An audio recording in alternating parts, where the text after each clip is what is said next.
মৰমৰ ছাত্ৰ-ছাত্ৰীসকল ইয়াৰ আগৰ ক্লাছত আমি দশম শ্ৰেণীৰ অষ্টম অধ্যায় ত্ৰিকোণমিতিক পৰিচয়ৰ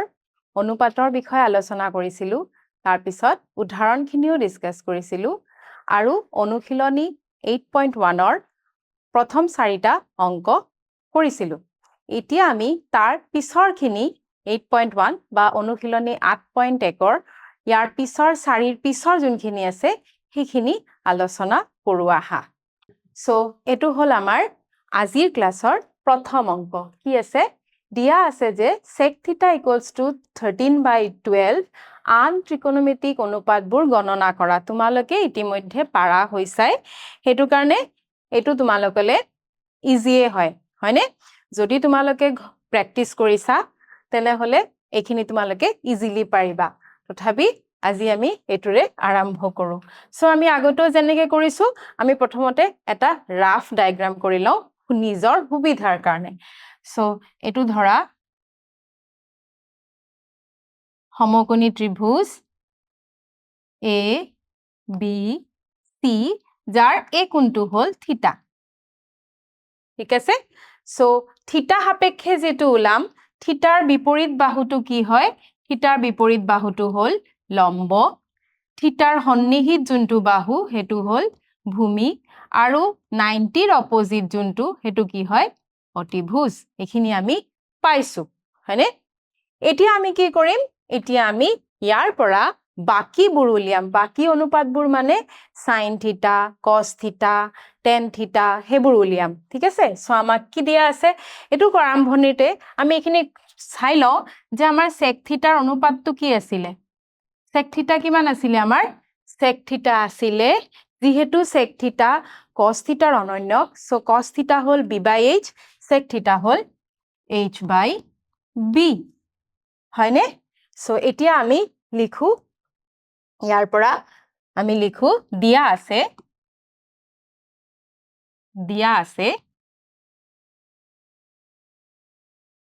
sec theta equals to 13/12 ঠিক আছে ডায়াগ্ৰামটো যেটো কৰিছোৱে সো তাৰ পৰা লৈ লও আমি যোনটো চিত্ৰ ড্ৰ কৰিছো সেই চিত্ৰ মতে sec theta হল h/b সেই চিত্ৰ মতে আমাৰ h কিমান ac by b কিমান হ'ব bc equals to 13/12 equals to k বুলি ধৰি লও কাৰণ আমি আগতেও কৰিছো k টো আমি কি কৰিম ধৰিলু সো এটো ধৰা হল যত k এটা ধনাত্মক সংখ্যা k এটা ধনাত্মক সংখ্যা ঠিক আছে এটা ইয়াৰ পৰা আমি কি ক'ব পাৰো ইয়াৰ পৰা আমি ক'ব পাৰো AC equals to 13k আৰু BC equals to 12k এখিনি আমি ক'ব পাৰো হয়নে তাৰ পিছত চোৱা তাৰ মানে AC আমি পালো 13k BC পালো 12k এতিয়া আমাৰ কি লাগে আমাৰ লাগে লম্ব বা P সো আমি পাইথাগোৰাছ উপপাদ্য ব্যৱহাৰ কৰিম হয়নে নহয় সো আমি কি লিখিম পাইথাগোৰাছ উপপাদ্য প্ৰয়োগ কৰি পাও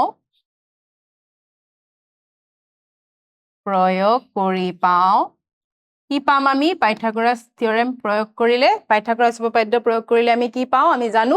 অতিভুজ স্কয়াৰ ইকুৱেলছ টু ভূমি স্কয়াৰ প্লাস লম্ব স্কয়াৰ সো আমাৰ কি লাগে ইয়াতে আমাৰ লাগে লম্ব নহয় জানো আমাৰ p লাগে সো p কি হ'ব ab ইকুৱেলছ টু আমি কৰিছিলো আগৰ ক্লাছত ডিসকাস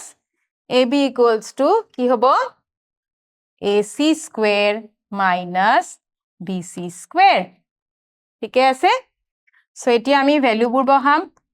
AC স্কয়াৰ AC মানে কিমান আছে সোৱা AC মানে হল 13k so 13k square minus 12k square ঠিক আছে 13k স্কয়াৰ মানে কিমান 13k স্কয়াৰ মানে হল 169 হয়নে 13 গুণ 13 পূৰণ কৰি চালে 139 k square minus 12 square মানে 12 into 12 কিমান হ'ব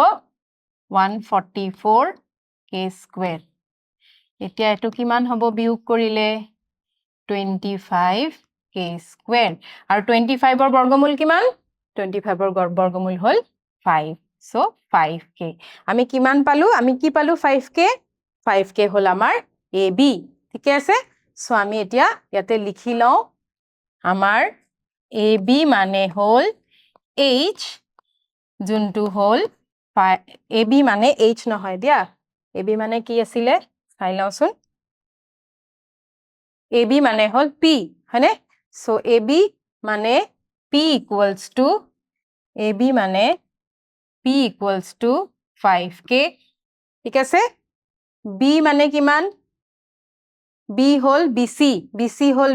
b কিমান আছে bc হল 12k সো bc লিখি লও এটো bc equals to bc মানে হল আমাৰ b কিমান 12k আৰু ac হল h কিমান আছে 13k সো আমি ভূমি অতিভুজ আৰু লম্ব তিনটাই পাই গলো এতিয়া আমি কি পাম এতিয়া আমি বাকি ত্ৰিকোণমিতিক অনুপাত কেটা উলিয়াব পাৰিম হেগেটা কি হ'ব এটা আমাৰ যেটো সেক দিয়া আছিলে sin θ মানে কি আছিলে sin θ আছিলে p by h মানে কিমান হ'ব sin θ p by h মানে 5k by 13k k cancel যাব কিমান হ'ব 5 by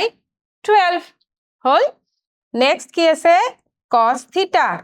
cos θ টো আমি এনেকে অনুপাত হিচাপেও লিখিব পাৰো নাইবা cos θ sec θ ৰ অনন্যক নহয় জানো সো cos θ টো আমি কি লিখিব পাৰো 1 by sec θ আৰু সোৱাচোন আমাক sec θ ৰ ভ্যালু প্ৰশ্নত দিয়া আছিলে sec θ কিমান দিয়া আছিলে 13 by 12 সো এটো কিমান হ'ব 12 by 13 হৈ গল sec θ এতিয়া আমাৰ কি লাগে নেক্সট আমাৰ নেক্সট লাগে tan θ মানে কিমান tan θ মানে হল p by b এতিয়া আমি চাওচোন আমাৰ p কিমান আমাৰ p হল 5k b হল 12k সো আমি এটো কি লিখিম আমি লিখিম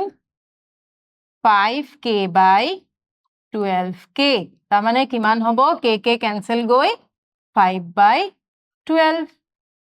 ঠিক আছে নে 5 by 12 5 by 12 ঠিক আছে এতিয়া tan θ যেটো পালো cot θ পাই যাম ইয়াৰ পৰা cot θ কিমান হ'ব tan θ ৰেচিপ্ৰকাল মানে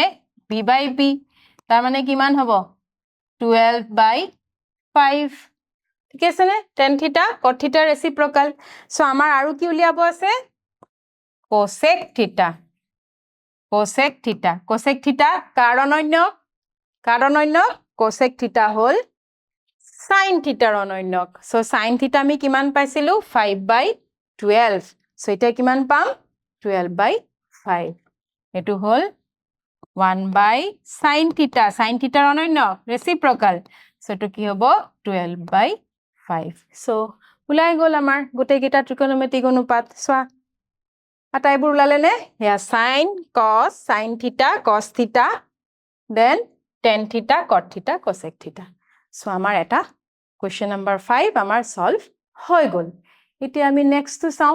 next আছে number 6 যদি angle A আৰু angle B হুকমকোণ হয় যাতে cos A equals to cos B তেন্তে দেখুৱা যে angle B equals to angle A এটো একদম ইজি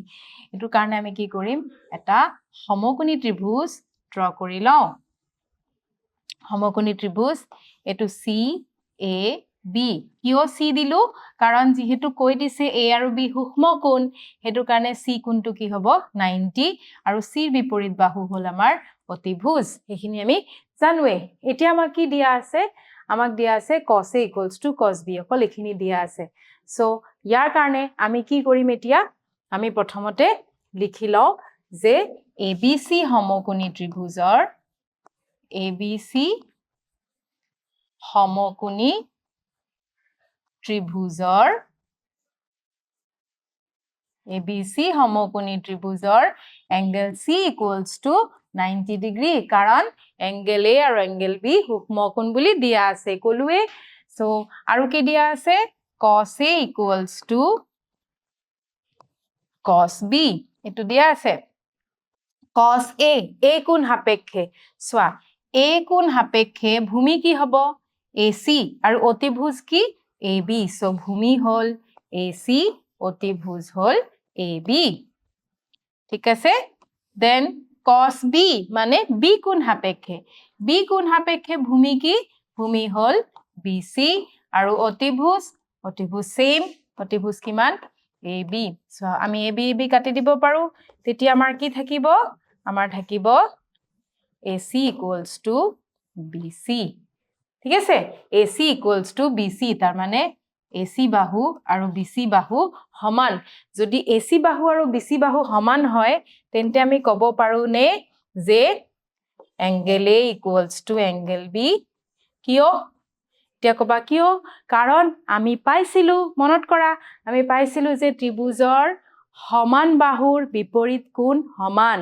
আৰু ইয়াও পাইছিলো যে ত্ৰিভুজৰ সমান কোণৰ বিপৰীত বাহুও সমান হেতু আমি পাইছিলো নহয় জানো যেনেকে সমান বাহুৰ বিপৰীত কোণ সমান তেনেকে সমান কোণৰ কিন্তু বিপৰীত বাহুও সমান ইয়াতে কি লাগিলে ইয়াতে এটো ক্ষেত্ৰত কি প্ৰযোজ্য হল সমান বাহুৰ বিপৰীত কোণ সমান সো আমি ইয়াতে লিখি দিম যিহেতু ত্ৰিভুজৰ সমান বাহুৰ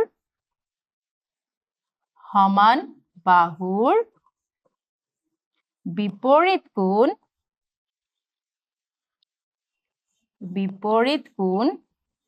সমান বিপৰীত কোণ সমান সো হল নে ইজি ন সো এটো ইজিলি ওলাই গল চোৱা কেতিয়া আমি নেক্সটটো চাও কি আছে নেক্সট যদি cot θ equals to 7/8 তেন্তে মান উলোৱা তো মানটো উলাবৰ কাৰণে আমি প্ৰথমে sin θ আৰু cos θ এই দুটাও আছে আৰু দিয়া কি আছে cot θ equals to 7/8 তো cot θ ৰ পৰা আমি আন বাহু কিটা উলাই লওঁ সো আকৌ এখিনি চাও ধৰা ABC ৰ এটো θ ঠিক আছে আমি ড্ৰয়িং নকৰাকেও কৰিব পাৰো বাৰু তো তোমালোকে খালি এখিনি উলাই লোৱা যে cot θ ৰ ৰেশিওটো কি আছিল অনুপাতটো কি আছিল tan θ হল p/b সো cot θ b/p এটো আছিল হয়নে সো আমাৰ এটো হল ভূমি বাই লম্ব সো আমি এটো লিখি লও দিয়া আছে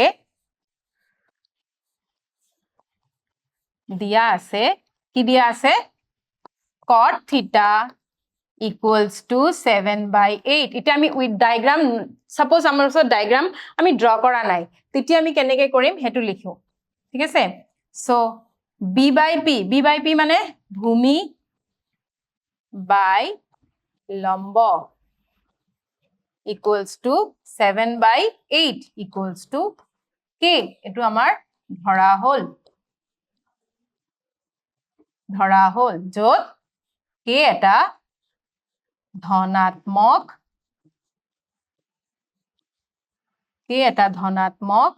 সংখ্যা ঠিক আছে এটা ইয়াৰ পৰা ভূমি কিমান হ'ব ভূমিক আমি কিহেৰে ডিনোট কৰো কিহেৰে লিখো ভূমি মানে b কিমান 7k লম্ব মানে p কিমান 8k আমি কি উলিয়াব লাগিব অতিভুজ সো আমি অতিভুজ উলাই লও সো পাইথাগোৰাছ উপপাদ্য ব্যৱহাৰ কৰিম আকৌ পাইথাগোৰাছ উপপাদ্য মতে কি হ'ব পাইথাগোৰাছ উপপাদ্য মতে কি হ'ব অতিভুজ বা h equals to কি হ'ব b square plus p square আমি এতে ভ্যালু দুটা বহাই দিও b আৰু p কি আছিল চাও এটা 7k আৰু এটা 8k বহাই দিও so 7k square plus 8k square হল এতিয়া 7k 7 7 যা 49k স্কয়ার প্লাস 8 8 গুণ 64k স্কয়ার হলে দুটা যোগ কৰিলে কিমান পাবা 49 plus 64 কিমান পাবা 113k square so 113k square k square to ওলাই যাব k square ৰ পৰা কি হ'ব 113 এটো হ'ব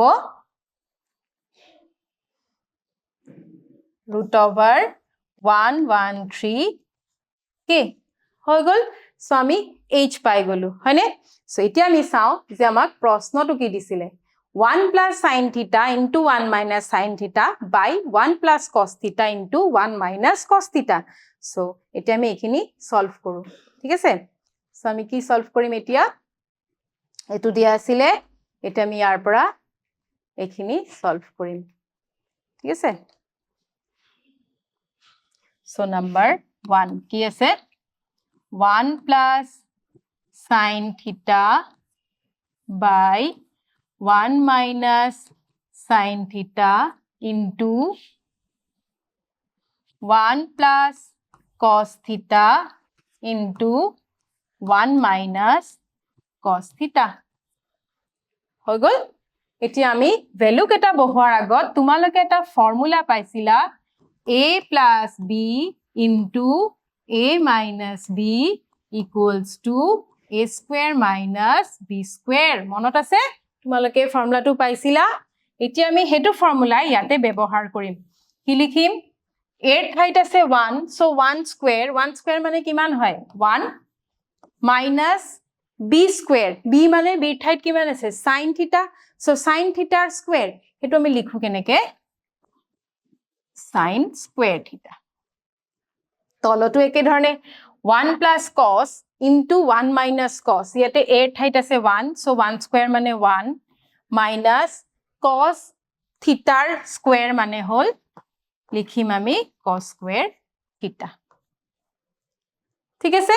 এতিয়া ভ্যালুবোৰ বহাম এতিয়া তোমালোকে কবা মেম আমি তো sin theta cos theta value উলোৱাই নাই একো নাই আমি ডাইৰেক্ট উলিয়াম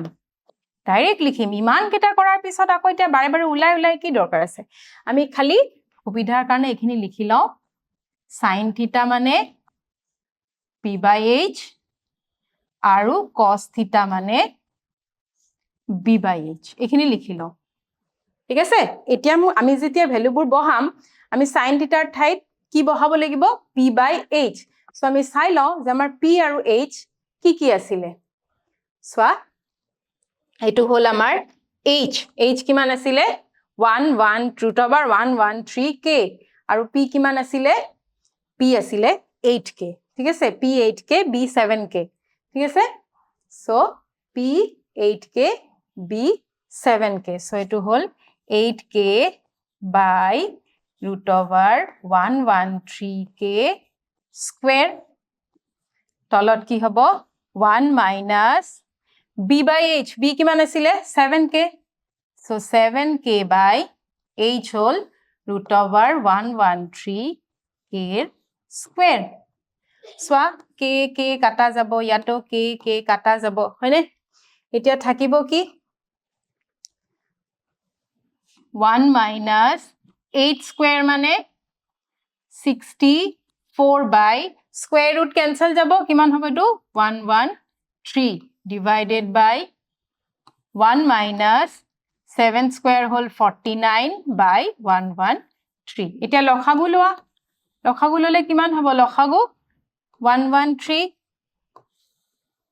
হল লব কি হ'ব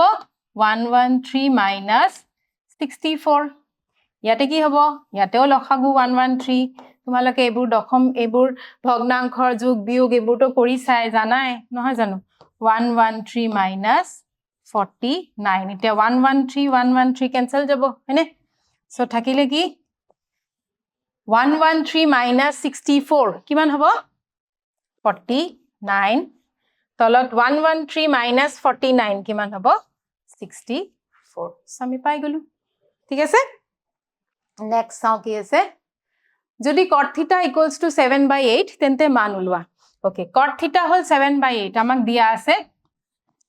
cot theta equals to 7/8 কি উলিয়াব লাগিব cot square theta ইয়াৰ স্কয়াৰ কৰিলে ইফালেও স্কয়াৰ কৰিম আমিটো ৰৈখিক সমীকৰণত কৰিছো সমীকৰণত ইফালে যি কৰিম ৰাইট সাইডেও একে কৰিব লাগিব দুটা সাইড যদি লেফট সাইডত কিবা এটা দিছো ৰাইট সাইডত সেম বস্তুটো তেনেকৈ দিব লাগিব এটা আমি কৰিছো সো ইয়াতে স্কয়াৰ কৰিম মানে এটো কি হৈ যাব cot square theta তেতিয়া আমি এটো কি কৰিব লাগিব 7/8 square 7/8 square কৰিলে কিমান হ'ব 7 গুণ 49 8 গুণ 64 হৈ গল ইজি নহয় জানো এটোটো ইজি আছিল ঠিক আছে সো কোৱেশ্চন নম্বৰ 7 ও হল ইয়াৰ পিছৰটো কি আছে চাও যদি 3 cot a equals to 4 তেন্তে 1 minus tan square a by 1 plus tan square a equals to cos square a minus sin square a হবনে নহয় পৰীক্ষা কৰা তো আমি এতিয়া ডায়াগ্ৰাম নকৰো আমি ডাইৰেক্ট কৰিম ঠিক আছে কি দিয়া আছে আমাৰ 3 cot a equals to 4 দিয়া আছে ইয়াৰ পৰা আমি কি পাব পাৰো cot a equals to 4/3 ঠিক আছে এতিয়া cot theta ratio টো কি আছিল মনত পেলোৱাছোন cot theta কি আছিল tan theta p/b so cot theta কি হ'ব b/p ঠিক আছে b মানে ভূমি p মানে লম্ব সো ইয়াৰ ৰেশিও টো আমাৰ হল b/p মানে আমাৰ কি হল 4/3 equals to আমি k বুলি ধৰি লওঁ ঠিক আছে k বুলি ধৰা হল যত k এটা ধনাত্মক সংখ্যা k এটা ধনাত্মক সংখ্যা সো আমি k বুলি ধৰিলো k এটা ধনাত্মক সংখ্যা হল তো ইয়াৰ পৰা আমি কি ক'ব পাৰো b আমাৰ কিমান 4k আৰু p হল 3k ঠিক আছে আগতেও কৰিছো এতিয়া চোৱা b পাইছো p পাইছো আন অনুপাতবোৰ ওলাবলৈ আমাৰ কি লাগিব h লাগিব সেটা h উলাই লও h উলাবৰ কাৰণে আমি কি কৰিম পাইথাগোৰাছ উপপাদ্য প্ৰয়োগ কৰি চাও পাইথাগোৰাছ উপপাদ্য প্ৰয়োগ কৰি পাও পাইথাগোৰাছ উপপাদ্য প্ৰয়োগ কৰিলে আমি কি পাম h equals to root over p square plus p square মানে অতিভুজ স্কয়ার equals to ভূমি স্কয়ার plus লম্ব স্কয়ার তোমালোকক কৈছো এটা অতিভুজ স্কয়ার আমি এতে স্কয়ার লোৱা নাই ন আমি কি উলাইছো অকল অতিভুজ উলাইছো সো এফালে কি হ'ব স্কয়ার ৰুট বা বৰ্গমূল এটো তুমি পাইছো ন সো এতিয়া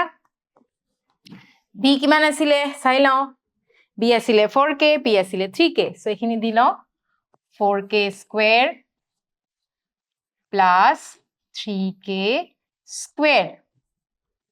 হল সো এটো কৰা 4k square মানে হল 16k square plus 9k square 16k square plus 9k square মানে হল 25k square 25 ৰ বৰ্গমূল কিমান 5k সো আমাৰ h উলালে কিমান 5k ঠিক আছে এতিয়া আমি খিনি লিখি লও সাইডত আমাৰ h হল 5k b আৰু p কিমান আছিল এবাৰ চাই লিখো b আৰু p b হল 4k p হল 3k so b হল 4k p হল 3k ঠিক আছে এখিনি লিখি ললো আমাৰ সুবিধাৰ কাৰণে এতিয়া আমি চাও আমাক কি কৰিব দিছে আমাক কৰিব দিছে 1 minus tan square a by 1 plus tan square a equals to cos square a minus sin square a হয় নে নহয় সো আমি left hand side right hand side এনেকে প্রুফ কৰিম ঠিক আছে সো লেফট হ্যান্ড সাইড লিখি লও লেফট হ্যান্ড সাইড কি আছে left hand side 1 minus tan square a by 1 plus tan square a এতিয়া কোবা tan ৰ ভ্যালু আমি ইয়াৰ পৰা পাম নহয় এয়া cot a যদি 4/3 হয় তেন্তে tan a 3/4 correct 3/4 so এটো হ'ব 1 minus 3/4 square by 1 plus 3/4 square. ঠিক আছে এতিয়া আমি ইয়াতে ক্যালকুলেট কৰি লওঁ 1 minus 3 square whole 9 4 square মানে 16 1 plus 3 square 9 4 square 16 ঠিক আছে লসাগু কিমান হ'ব লসাগু হ'ব 16 সো এই দুটাৰ লসাগু ওলাব ইয়াৰ লসাগু হল 16 ইয়াতে আহিব 16 minus 9 এবোৰ ফ্ৰেকশনৰ বা ভগ্নাংশৰ এনেকুৱা যোগ বিয়োগ তোমালোকে আগতেও কৰিছা তোমালোকে কৰিব পাৰা 16 plus 9 a16 cancel যাব সো থাকিব কি 16 ৰ পৰা 9 বিয়োগ কৰা কিমান হ'ব 7 আৰু 16 plus 9 কৰিলে কিমান পাম 25 সো লেফট হ্যান্ড সাইড আমাৰ আহিলে 7/25 এটা ৰাইট হ্যান্ড সাইডৰ যদি 7/25 আহে ইন দ্যাট কেস আমাৰ কি হ'ব এই দুটা সমান হয় বুলি আমি ক'ব পাৰিম যদি নাহে তেতিয়া সমান নহয় সো ৰাইট হ্যান্ড সাইড কৰো এতিয়া ৰাইট হ্যান্ড সাইডত কি আছিল এবাৰ চাও রাইট হ্যান্ড সাইডত আছে cos square a minus sin square a so আমি এটা রাইট হ্যান্ড সাইডটো লিখি লও cos square a minus sin square a ঠিক আছে এতিয়া cos আৰু sin ৰ ৰেশিওটো কি আছিল cos a মানে b/h আৰু sin a মানে p/h ঠিক আছে এতিয়া আমি ভ্যালুবোৰ বহাম ইয়াতে cos b/h b কিমান b হল 4k h হল 5k সো আমি লিখিম 4k/5k square minus p/h p কিমান আছিল আমাৰ p আছিল 3k h আছিল 5k সো ইয়াৰো স্কয়ার ঠিক আছে এতিয়া সোয়া k ক্যান্সেল যাব এনেকেও k ক্যান্সেল যাব থাকিব কি 4 স্কয়ার মানে 16 5 স্কয়ার 25 minus 3 স্কয়ার 9 5 স্কয়ার 25 লসাগু কিমান হ'ব লসাগু এটোটো একেবাৰে ইজি ন দুটাৰে হৰ কিমান আছে 25 সো লসাগু